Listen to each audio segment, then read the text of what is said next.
Turkey ने stealth drone Pakistan को देने का ऑफर किया है। अब ये स्टेल्थ ड्रोन साहब आए हैं तो ये तो मुसीबत खड़ी कर देंगे, क्योंकि आप इनको कैच नहीं कर सकते, इन राडार इनको कैच नहीं कर सकता। अब आप क्या करोगे साहब, ये बड़ी मुसीबत हो गई है। यमन के डिवीजन की, यानी कि एक बहुत बड़ी समस्या पार्टली सॉल्व हो जाएगी सऊदी की और इजराइल की, कि हूतीस को आइसोलेट करने में किसने सफलता पाई। आपको यकीन नहीं आएगा, हूतीस को आइसोलेट किसने किया? अमेरिका की मदद से, यूएई ने। यूएई क्या कर रहा है साहब यहां पर यमन के अंदर, वो बताएंगे। और यूएई सूडान में भी क्या कर रहा है। यूएई का दखल बढ़ता चला जा रहा है साहब, कमाल की बात है। यानी कि अब वो बड़ा गेम खेल रहा है अफ्रीका में भी और एशिया में भी। यानी कि उसकी जो इच्छाएं हैं वो भी बढ़ रही हैं। और एक पहले मैंने स्टोरी दी थी आपको कि इजिप्ट के अंदर एक सी शोर पे एक नया दुबई बसाने की प्लानिंग है, दुबई की एक्चुअली, और उसका समझौता भी हुआ है इजिप्शियन गवर्नमेंट के साथ में। तो मुझे लगता है कि जो यूएई के जो एस्पिरेशंस हैं वो काफी बड़े हैं, हमें समझने की जरूरत होगी। तालिबान के पास एक रिपोर्ट आई है, बिलियंस ऑफ डॉलर्स के वेपन्स हैं, 1 लाख के करीब तो व्हीकल्स हैं, और ये सारे के सारे वो हैं जो अमेरिकन पीछे छोड़ के चले गए थे। और उनका ये मानना है कि इन हथियारों की बिना पर तालिबान किसी भी मुल्क के साथ एक लंबी जंग लड़ सकता है। ये भी एक नया रिविलेशन है। छोड़ तो गए थे लेकिन ये पता लगा कि बिलियंस ऑफ डॉलर्स के वेपन्स हैं, और मोस्ट मॉडर्न वेपन्स हैं जो दुनिया में बहुत कम आर्मी को नसीब होते, जो अमेरिकन आर्मी के पास होते हैं वो तालिबान के पास है, और उनको रिपेयर भी कर लेते हैं वो लोग, ठीक ठाक भी कर लेते हैं। बांग्लादेश में एक स्टूडेंट्स पार्टी है नाहिद इस्लाम की, उसने इलेक्शन से पहले, फरवरी के इलेक्शन से पहले एक गठबंधन किया है जमात इस्लामी के साथ। जमात इस्लामी को कट्टरपंथी इस्लामिक पार्टी माना जाता है। तो ये कुछ खबरें हैं, ये हम आप तक लेके आए हैं। तो सबसे पहले एक्चुअली आज हम चलते हैं यमन की खबर के ऊपर। यमन ऑलमोस्ट बट गया साहब, जी हाँ, और अमेरिका ने बहुत बड़ी चाल चली, यूएई ने उसका साथ दिया, एक तरह से कहा जाए तो सऊदी ने भी उसका साथ दिया, क्योंकि सऊदी के लिए भी हूतीस बहुत बड़ी मुसीबत थे। और अब यमन को बांटकर एक किस्म से कुछ ऐसा हो गया है कि जहां पर हूतीस का प्रभाव भी कम हो जाएगा, और हूतीस को कंट्रोल करने में अमेरिका को बहुत बड़ी मदद भी मिलेगी। चलिए इनका कुछ फोटो देख लेते हैं आपके सामने। ये आपके सामने इजराइल भी है, सऊदी अरेबिया भी है, ऊपर सीरिया, जॉर्डन, इराक, और नीचे आपका यमन। बिल्कुल कॉर्नर में देखेंगे तो यूएई है, ऊपर तेहरान है, लेकिन यमन के राइट में जो इलाका है वो ओमान है, वो ओमान है। अब ये जो यमन के दो टुकड़े हो गए समझो अब सब, यानी कि एक जो लाल पोर्शन नीचे दिखाया है सना, ये नॉर्थ यमन है, और साउथ यमन को हथियाने में यूएई ने सफलता पाली है। जी हाँ, यूएई ने सफलता पाली है। और यहां पर ये भी आप इसको देख सकते हो कि ये नॉर्थ यमन है, और नीचे वाला ब्लू कलर में जो है साउथ यमन है। इस साउथ यमन को तोड़ने में यूएई को सफलता मिली है, जी हाँ, बड़ी सफलता मिली है। यहां पर मैं दोनों इनको एक साथ भी रख सकता हूं ताकि आपको देखने में थोड़ी सी मदद भी मिल जाए यहां पर। अब ये कहानी क्या है साहब, इस कहानी को किस रूप में देखा जाए अल्टीमेटली, मुझे लगता है कि आपको बताने की जरूरत है कि ये बड़ा लंबा एक प्लान था कि झटके किस किस को लगे।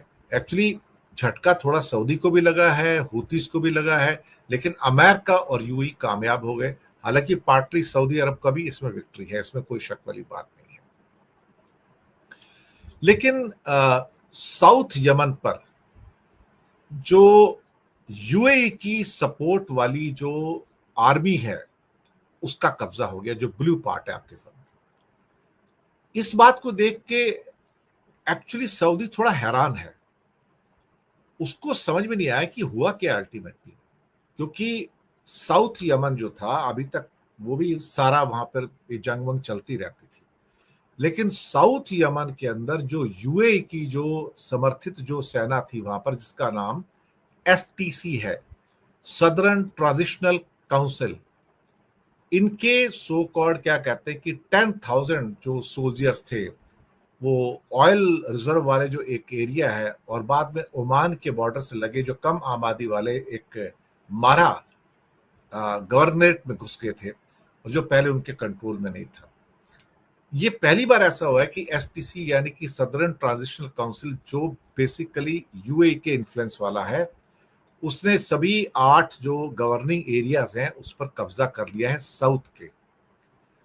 1960 के डेकेड के अंदर दक्षिण यमन का वो हिस्सा थे, और अब बहुत जल्दी ये साउथ यमन अपनी आजादी का ऐलान करने जा रहे हैं। ये अलग कंट्री बनने जा रहा है। नॉर्थ यमन अलग हो जाएगा जो हुतियों का, और साउथ यमन अलग हो जाएगा।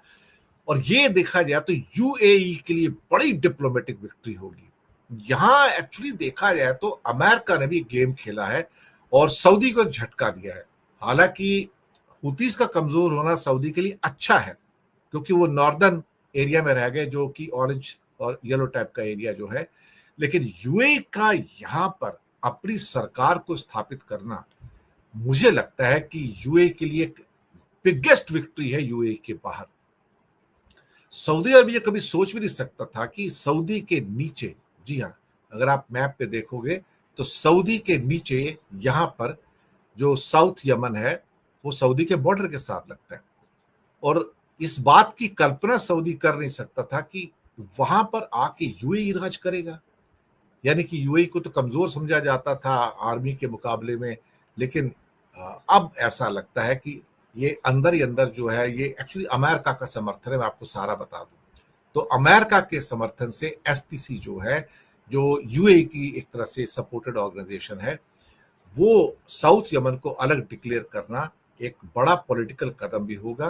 क्योंकि अब यहां से मुझे लगता है कि बहुत कुछ ऐसा लगेगा कि जैसे यूएई अपने पैर पसार रहा है, यानी कि एक टेरिटरी उसके पास आ जाती है जहां पर उसकी सपोर्टेड सरकार होगी, जो एसटीसी की सपोर्टेड सरकार होगी।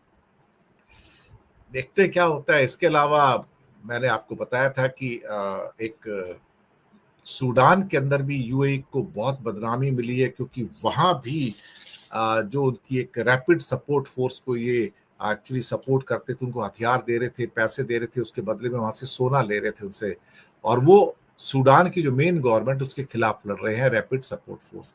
इसके अलावा इवन इजिप्ट के अंदर भी एक बड़ा एरिया यूएई ने ले लिया है एक नया दुबई बसाने के वादे के साथ में।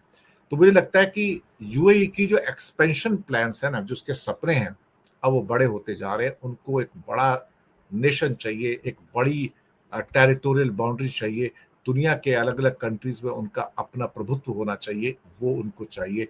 वो सूडान में भी सरकार चाहते हैं अपनी, वो यमन में भी सरकार चाहते हैं अपनी, और वो अपना एरिया इजिप्ट में भी चाहते हैं, और ऑलरेडी उनके पास यूएई है। आप समझ सकते हो कि यूएई की ख्वाहिशें बढ़ती चली जा रही हैं। चलिए साहब, अच्छी बात है, दुनिया में क्या नहीं होता है। तालिबान की एक रिपोर्ट आती है, और रिपोर्ट आती है अमेरिका से कि उसके पास जो अमेरिकन जब चले गए थे 2021 में, तो अपने पीछे 1 लाख व्हीकल्स छोड़ के गए थे और 5 लाख हथियार थे। उसमें कई तो बहुत डेंजरस हथियार हैं। अब वो सारे तालिबान के लड़ाकों के पास है इस टाइम, और ये अमेरिका के अंदर बने हुए, इनकी कीमत बताई जा रही है $140 बिलियन। $140 बिलियन की कीमत है इन हथियारों की और इन व्हीकल्स की।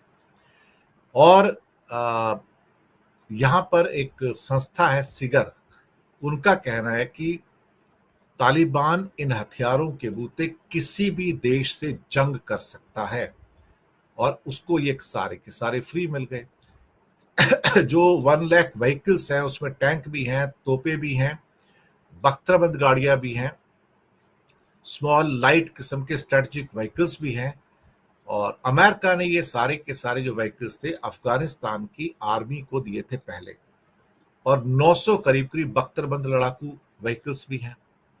अब ये सारे के सारे तालिबान के पास है साहब, पूरे के पूरे। तो 5 लाख से ज्यादा हथियार हैं, 4 लाख अमेरिका के बने हुए हैं।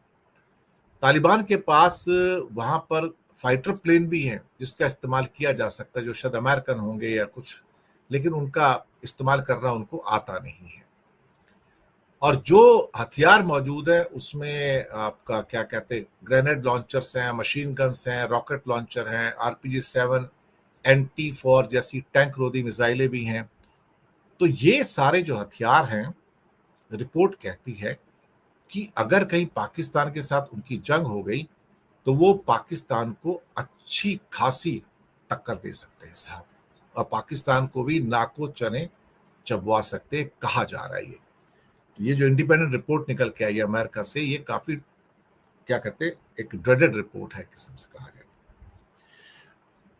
टर्की ने स्टेल्थ ड्रोन्स विकसित कर लिए हैं, जी हाँ, और अब इसका नाम रखा है एंका-3, ANKA, एंका-3 स्टेल्थ ड्रोन है। ये रडार पे नहीं आते हैं, और नहीं आते तो अब इसने ये पूरा का पूरा पाकिस्तान को ऑफर किया है। और जो इलेक्ट्रॉनिक वॉरफेयर की दुनिया में आपको पता है, सारी वॉरफेयर आज की डेट में जो भी है वो पूरी की पूरी ड्रोन्स की है, इसके अलावा और कुछ नहीं है। और सुना है कि इसके अंदर तो दूसरों के नेविगेशन को ब्लॉक करने की, जैम करने की भी कुछ पावर्स हैं। इंडिया भी इस टाइम अपनी ड्रोन टेक्नोलॉजी में काफ़ी हैविली एक्चुअली इन्वेस्ट कर रहा है, लेकिन टर्की ने पाकिस्तान एयरफोर्स को एंका-3 स्टेल्थ ड्रोन बेचने का ऑफर किया है, और ये नेक्स्ट जनरेशन का एंका-3 व्हीकल है, और जिससे पाकिस्तान की एयरफोर्स को एक डीप स्ट्राइक कैपेबिलिटी मिल सकती है। इससे पहले उन्होंने बायर कतर TB2 ड्रोन को लेकर भी ऐसे दावे किए थे, लेकिन वो इंडिया के खिलाफ वो ज्यादा चल नहीं पाए थे एक्चुअली। उसकी वजह से फिर ये बायर कतर TB2 ड्रोन्स की बिक्री थोड़ी सी उनकी कमजोर हो गई थी। अब एंका-3 स्टेल्थ ड्रोन के भी ढोल पीटे जा रहे हैं, लेकिन अब स्टेल्थ ड्रोन बनाना कोई इतनी बड़ी टेक्निक नहीं रह गई है कि टर्की के पास ही है। ईरान ने ऑलरेडी उसको बना लिया है, रशिया के पास है, चाइना के पास है, और फॉर द इंफॉर्मेशन इंडिया के पास भी है। तो अब सो कॉल्ड जो स्टेल्थ ड्रोन की जो टेक्नोलॉजी है कोई नई चीज नहीं है, लेकिन एक चीज है कि स्टेल्थ ड्रोन को जब राडार पकड़ नहीं पाएगा तो गिरा नहीं पाएगा, जब गिरा नहीं पाएगा तो फिर वो डैमेज करके चले जाएंगे। और जब सैकड़ों में ड्रोन्स एक साथ में आते हैं, जिसमें 500, 600 ड्रोन, 400 ड्रोन, 300 ड्रोन, तो आप गिराओगे तो कितने गिराओगे? तो अगर सपोज करो 500 ड्रोन आ गए और 50 ने भी डैमेज कर दिया बॉम्ब के साथ ड्रॉप करके जहां भी जाना है, तो पूरा का पूरा नुकसान कर जाते हैं। तो इससे लो कॉस्ट वॉरफेयर, जो जिसकी वजह से यूक्रेन टिका हुआ आज तक। अगर ये लो कॉस्ट वॉरफेयर नहीं होता था, यूक्रेन कभी भी रशिया से हार जाता था। लेकिन ये ड्रोन की जो लो कॉस्ट वॉरफेयर है, उसने देखा जाए तो इसको जिंदा रखा है। तो मुझे लगता है कि फ्यूचर जो है मिसाइलों का तो है, लेकिन फ्यूचर वॉर सिर्फ ड्रोन्स की होगी, इसके अलावा और कुछ नहीं है। आप कितने मॉडर्न, कितने स्टेल्थ क्वालिटी के ड्रोन्स बना सकते हो, कितनी लंबी दूरी के बना सकते हो, कितना वो वेपनरी ले जा सकते हैं, बॉम्ब्स ले जा सकते हैं, इस पे डिपेंड करता है। तो मुझे लगता है कि we are entering into a very dangerous phase of the warfare all over the world, not just in South Asia, और ये सब के लिए ही बुरा है। अब आते हैं अगली खबर के ऊपर, और वो है बांग्लादेश के अंदर जो स्टूडेंट ने एक पार्टी बनाई थी वहां पर, जो कि NCP है, नेशनल सिटीजन पार्टी थी, जिसके मुझे लगता है कि जो स्टूडेंट लीडर थे नाहिद इस्लाम है, जहां तक मुझे याद है।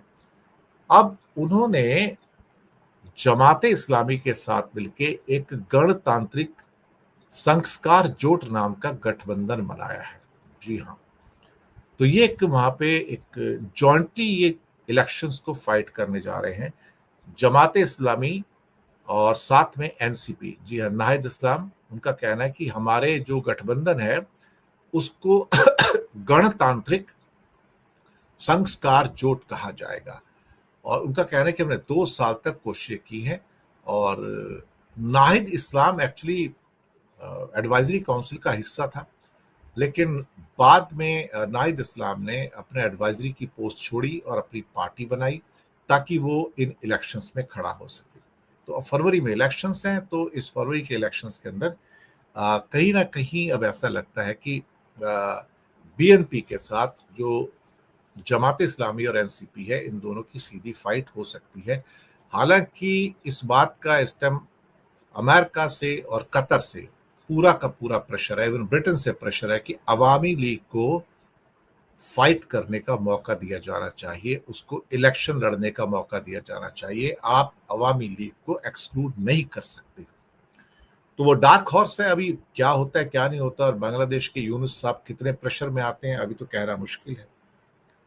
एक खबर और है कि जहां पे ओमान ने अपने डिफंक्ट 20 जगुआर फाइटर प्लेन्स जो कि खड़े हैं, बिल्कुल जंग होके उड़ते नहीं हैं, उनको मुफ्त में भारत को देने का ऐलान किया है। भारत ने उसको स्वीकार किया क्योंकि इंडिया के पास अभी भी जगुआर उड़ रहे हैं। अब भारत ने क्यों स्वीकार कर लिए? इसलिए स्वीकार कर लिए कि भारत को ब्रिटेन से जगुआर के स्पेयर पार्ट्स नहीं मिल रहे। स्पेयर पार्ट ना मिलने की वजह से जगुआर आधे जमीन पे खड़े रहते हैं और आधे उड़ते हैं। और अब ये 20 प्लेन मिलेंगे तो इनको डिसमेंटल करके इसमें से स्पेयर पार्ट्स मिल जाएंगे। तो वो स्पेयर पार्ट्स जो हैं, जो इंडिया में फ्लाइंग जगुआर्स है उसके अंदर यूज किए जा सकते हैं। और ब्रिटेन से तो अब मिल नहीं रहे, उन्होंने बनाना तो बंद किया। 60s का एयरक्राफ्ट अब क्या करेंगे वो सब, जबकि इंडिया ने शायद इसको 78 या 79 में खरीदा था इसको। तो उन हालातों के अंदर अगर देखा जाए तो जगुआर सिर्फ ट्रेनिंग के तौर पर यूज किए जाते हैं। हालांकि कारगिल में उनका थोड़ा रोल था, लेकिन अब वो पुराने किस्म का एयरक्राफ्ट जो ट्रेनिंग में यूज होता है। तो अब जो 20 ओमान से फाइटर जेट्स मिलेंगे पूरे के पूरे फ्री में मिल रहे हैं, इंडिया को सिर्फ ट्रांसपोर्ट करके यहाँ पे लाना है, तो उनका उपयोग स्पेयर पार्ट्स में डिसमेंटल करके हो जाएगा। I think it's a smart move and I believe Oman की ऑफर भी अच्छी है और इंडिया ने भी कहा ठीक है, उनकी जगह भी खाली हो जाएगी, जगह तो भरी हुई है ना अल्टीमेटली। और इंडिया और ओमान की थोड़ी दोस्ती भी है, इसमें तो कोई शक वाली बात ही नहीं है, तो ये दोस्ती थोड़ी सी और स्ट्रांग हो जाएगी।